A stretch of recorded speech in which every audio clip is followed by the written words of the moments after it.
Would you like to have something like this on your stream?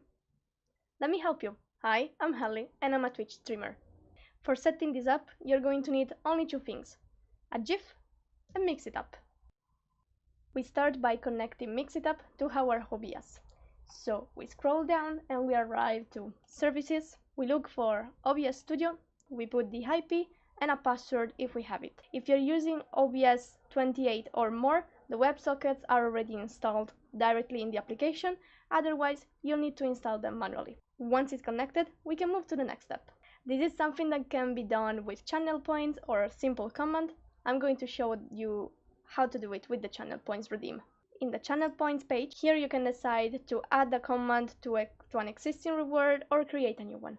For now, I'm going to add it to one already existing. Once this page opens, you have reward name and you're going to look for the one that you already created. For me, it's pet. And then we are going to add 3 actions. The first one is streaming software. And you click plus. Default settings, OBS, or the streaming services that you're using. Action should be source visibility.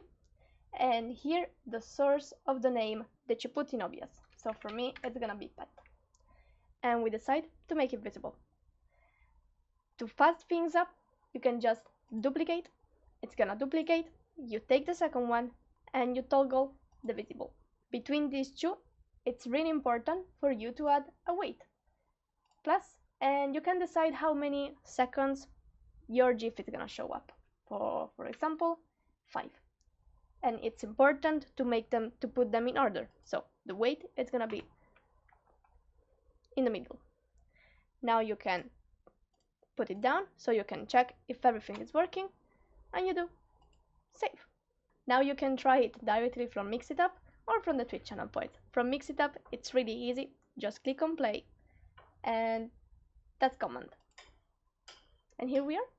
It's working. And now it disappeared. I hope it helps, and if there's something else that you want me to cover, let me know in the comments. Bye.